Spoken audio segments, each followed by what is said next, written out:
Leading up to the shooting inside the Lucky Eagle Casino, Thurston County detectives tell us their deputies and tribal officers were tipped off they might find a murder suspect here who was wanted out of Pierce County. Well, what came next still has witnesses shaken hours later. You think you go into a public place that's safe, that's secure, and anything can happen. D. Thomas never expected what unfolded in front of him inside Lucky Eagle Casino. He was playing the slots when he heard a commotion, then claims he saw law enforcement chasing a man he later learned was wanted for murder. He was running towards my direction. I think he was trying to get to the front door exit. And then all of a sudden, I see the officer just, he shot him right in the middle of the floor. I didn't see a direct threat from the man. Thomas captured some of the chaos on camera. As officers surrounded their injured suspect, the coroner has now identified as Darren Evans. We have blurred the suspect and other witnesses. I don't think I'll ever go back there. The police tape went up, and sheriff's officials say it was a Chehalis tribal officer who shot the suspect after trying to contact him on an arrest warrant. Pierce County court records detail Evans as the suspect in a 2022 murder. Prosecutors claim he shot a man he had argued with over a car. Hearing about that, I could see why the officers took this pretty serious, this threat pretty serious. Tribal police gave no comment when we asked about the case and details about the officer involved. Of course, we will keep you updated as we continue to ask those questions. Reporting in Rochester, Jackie Kent, KOMO News. To Kenmore now, and that's where city council members are probably sleeping in this morning after a heated meeting that didn't end until 3 o'clock this morning. The council debated a plan to build a homeless shelter on city land. Dozens of people spoke out against it. KOMO's Lee Stoll is live with what happened when that finally came down to a vote. Lee? Yeah, Steve, that vote taken in the chambers here behind us where the lights are finally off this morning. Again, that vote not taken until about 2:50 this morning as we were heading into work.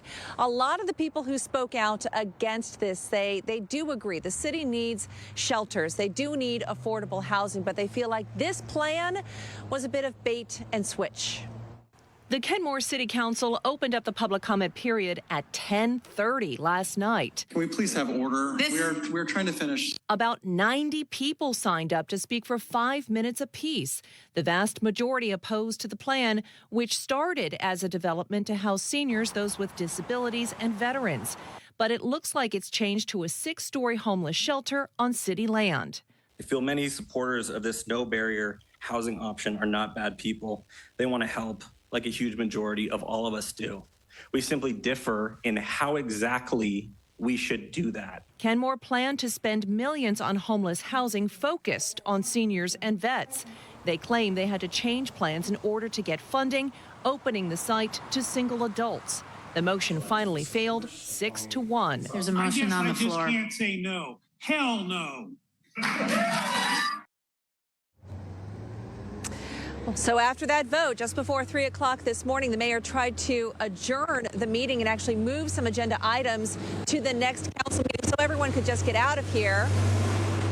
But Councilmember Baker, who is leaving office at the end of the month, said this is his last council meeting and he wanted to be heard on everything. That got a cheer from the crowd.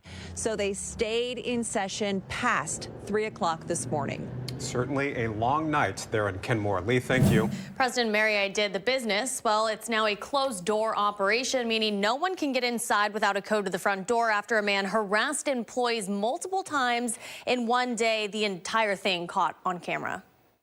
This didn't used to happen. Flashback to November 9th. You see the man employees say broke into the doggy daycare facility. Workers say the man seemed to be on drugs, was unpredictable, and they worried he would turn violent, grabbing items from shelves and scaring almost everyone who crossed his path. Someone that would abuse our personal space, our secure space within the building.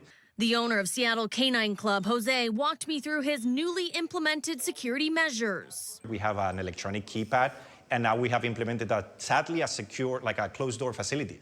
Jose even taking one step further, hiring a private security company to watch his employees and business 24/7. They have access to our sensors. That way they can see what's going on at the same time. His workers also have access to these panic buttons, which alert the security company from anywhere in the building. Jose says the system is another safeguard in case SPD fails to respond to 911 calls in the future. Police came, the officer came to apologize, and now what we want to make sure is that we rely on our security service that we hire to make sure that they are the ones calling 911. Or in case something happens again, to keep these beloved pets safe and happy. And back when the initial incident happened, we did check with police dispatch about the lack of response. A spokesperson said a patrol unit was assigned 22 minutes after workers called for help. But due to other emergency situations and a lack of resources, the call had to be requeued. In studio, Hannah Knowles, KOMO News.